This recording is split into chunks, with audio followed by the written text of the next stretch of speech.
Pascal Lafine est un vétéran du manga en France. Passé par AB Productions où il s'occupait des achats de programmes pour le Club Dorothée, il a parallèlement à cela intégré les éditions Tonkam. Avec le rachat de celle-ci par le groupe Delcourt, le voici aujourd'hui responsable éditorial du label Delcourt Tonkam. Et il passe devant nos caméras pour ce nouvel épisode de Portrait d'éditeur.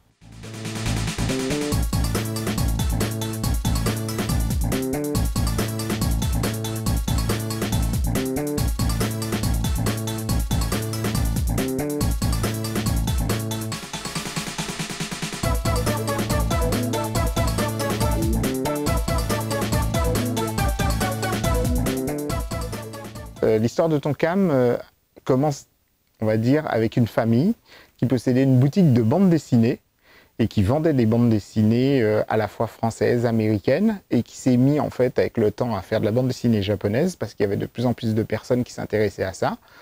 Ça s'est transformé petit à petit, la bande dessinée française a disparu, puis le comics, et c'est devenu une boutique de manga.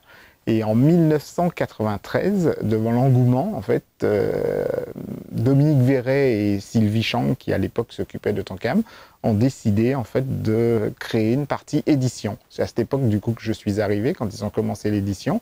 Et l'idée était de faire pas forcément aller vers un manga qui était déjà connu, type Dragon Ball ou Sailor Moon, mais d'aller en fait vers quelque chose, d'apporter quelque chose d'un peu inédit au lecteur. Et donc c'est pour ça qu'on a commencé avec Video Girl.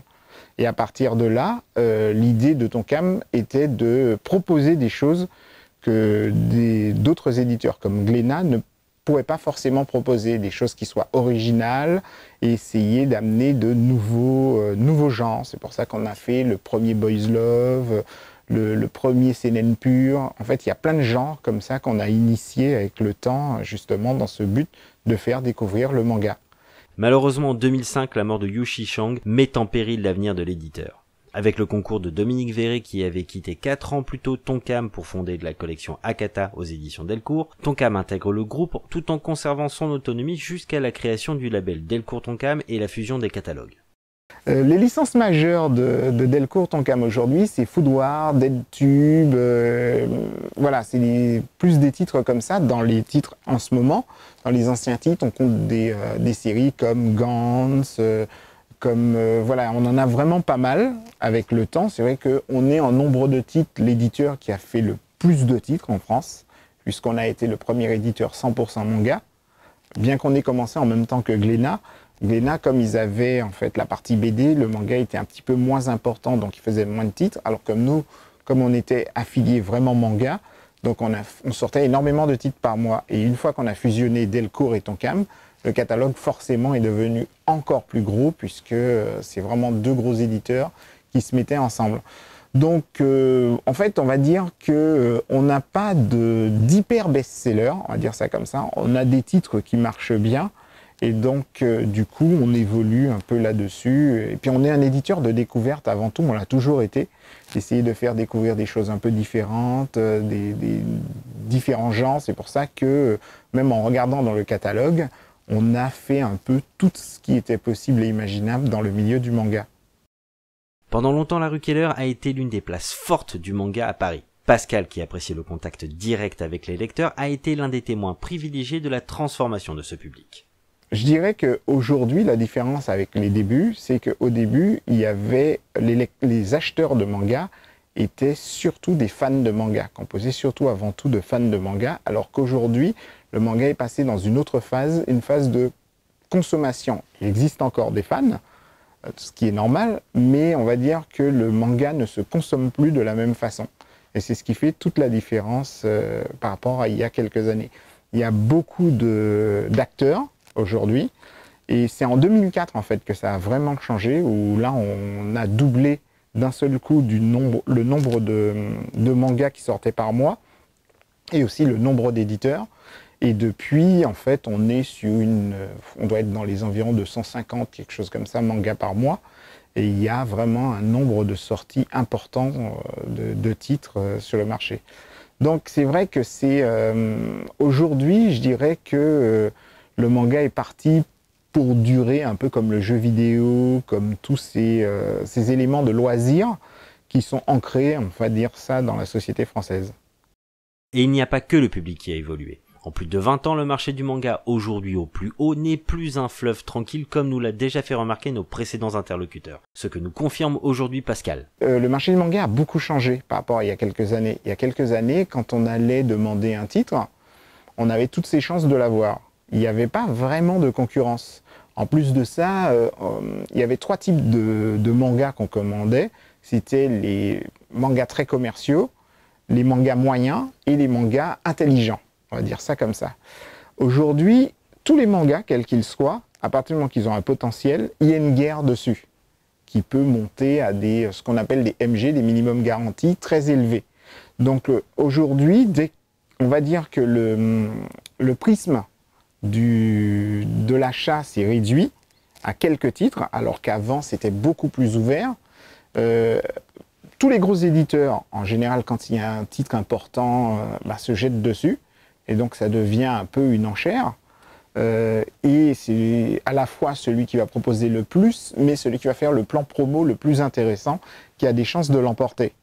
Bien qu'en croissance, le marché semble donc relativement rigide, et la crise de la presse spécialisée au profit d'Internet contraint les lecteurs à faire un tri sévère dans les titres qui viendront remplir leur bibliothèque. Aujourd'hui, on est plus dans une sorte de marché de genre et de niche. Par exemple, il y a 2 ans, c'était tous les mangas avec Re devant qui cartonnaient, Re quelque chose, etc. Ensuite, ça a été tous les mangas de personnes coincées à l'intérieur d'un jeu vidéo. Voilà. En ce moment, c'est l'heroic fantasy. Il y a eu un moment, c'était les zombies. Voilà, on est plus sur un marché comme ça. Donc, c'est devenu compliqué de ressortir un ancien titre, à part si c'est vraiment dans un cadre un peu particulier.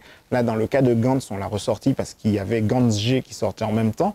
Donc là, il y avait une actualité, c'était possible. Mais ressortir un titre tout seul, c'est devenu compliqué parce que les gens regardent toujours vers l'avant, rarement vers l'arrière.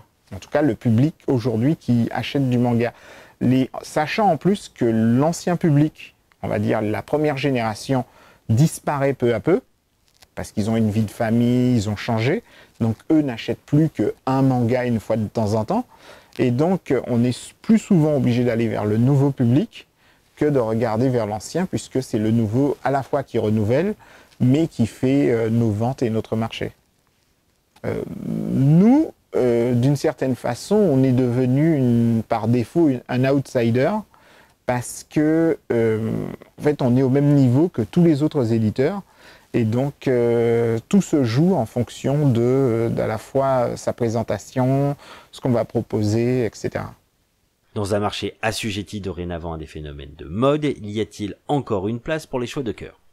Moi, personnellement, j'ai un éditeur fétiche au Japon, qui est les éditions Shueisha, parce que j'ai été élevé avec les éditions Shueisha. Donc effectivement, parce que c'est eux qui ont fait plein de séries que je suis depuis que je suis tout petit, que ce soit Cobra, etc. Donc effectivement, c'est vrai que dans le catalogue Tonkam et aussi dans le catalogue Delcourt, il y a majoritairement des titres des éditions Shueisha. Mais comme de toute façon Shueisha a aussi un genre bien particulier, on a d'autres éditeurs avec lesquels on travaille. Mais c'est vrai que je reviens toujours vers celui-ci. On travaille aussi avec Shogakukan parce que Shogakukan fait de très bons seinen. Faut voir aussi qu'au Japon, les éditeurs ont tous des genres un peu particuliers. Donc c'est aussi des histoires de sensibilité. Pour le shonen, Shueisha est très très bon. Pour le seinen, Shogakukan et Kodansha sont vraiment très très bons. Pour le shoujo, pendant longtemps, c'était Hakusensha qui était super bon avec des titres comme Fruit Basket, Parmi eux, etc. Mais Hakusensha a changé avec le temps. C'est Shogakukan qui est devenu très très bon en shoujo. Pour les shoujo, on va dire un petit peu commerciaux. Alors que pour les shoujo un petit peu plus intello, c'est Kodansha. Donc maintenant, le prisme est devenu beaucoup plus grand, sachant en plus que dans le sens, par exemple pour Shueisha, Kazé est prioritaire, donc ça devient beaucoup plus difficile. Voilà. Et au niveau des auteurs, c'est devenu beaucoup plus compliqué d'avoir des auteurs fétiches, parce qu'aujourd'hui, c'est très compliqué d'avoir une politique d'auteur dans une boîte d'édition, parce qu'on a toujours ce risque, une fois que l'auteur a eu du succès, qu'un autre éditeur fasse une enchère dessus beaucoup plus élevée pour pouvoir l'obtenir. Voilà, c'est le cas des auteurs de chez Kodansha, où là, ça devient beaucoup plus compliqué. Chez Shueisha, c'est pareil aussi. Après, c'est difficile d'avoir des politiques d'auteur, c'est une bataille permanente pour pouvoir conserver un auteur. Mais toutes les batailles ne se gagnent pas. Philosophe, Pascal refuse de voir dans un échec un mauvais souvenir. Alors, on va dire que des regrets de licence, on n'a pas le droit d'en avoir parce que c'est un métier qui fait que ça ne peut pas marcher à tous les coups. De toutes les façons, il faut savoir tourner la page et aller de l'avant parce qu'il y a beaucoup de titres qui sortent, on a de la concurrence, donc effectivement, il faut se battre pour le moment, sur le moment, pour les titres qu'on souhaite avoir, et puis il faut savoir en fait faire un deuil des titres qu'on n'a pas eu, parce qu'on a toujours des titres de cœur qu'on aurait aimé avoir et qui partent ailleurs, ou des auteurs qu'on a fait qui ont eu un succès et qu'on aurait aimé continuer mais qui partent ailleurs. Voilà, ça fait partie du métier d'éditeur. Donc au bout d'un moment, voilà, on s'y fait effectivement. Par contre, quand on a des licences auxquelles on tenait beaucoup, par exemple, cette année, j'ai eu pas mal de licences auxquelles je tenais beaucoup, comme Your Summer Holiday, comme J'aimerais être tué par une lycéenne. Effectivement, c'est des auteurs que j'aime beaucoup et des titres que je voulais vraiment. Alors, ça n'arrive pas souvent qu'on réussisse à les avoir. Effectivement, 2017 est pour moi une année un peu exceptionnelle parce qu'il y a beaucoup de titres de cœur qui sont sortis et j'ai eu vraiment beaucoup de chance cette année d'avoir presque tout ce que je souhaitais. C'est très difficile de donner un moment préféré parce que j'en vis, on va dire, régulièrement. Parce que ce métier me permet de rencontrer des auteurs comme Katsura que j'adore, comme les Clamps, voilà. Et ça m'a, et des éditeurs aussi, aller dans des rédactions de magazines comme le Shonen Weekly Jump, etc. Et donc c'est un peu compliqué de donner en fait des bons souvenirs parce que c'est trop difficile. C'est vraiment trop difficile. Il y a trop de choses, voilà, que j'ai vécues là-dedans pour pouvoir en choisir une au milieu de toutes. Après 30 ans dans cet univers, nous avons souhaité savoir quel serait le pire des scénarios pour le manga en France, selon Pascal l'optimiste.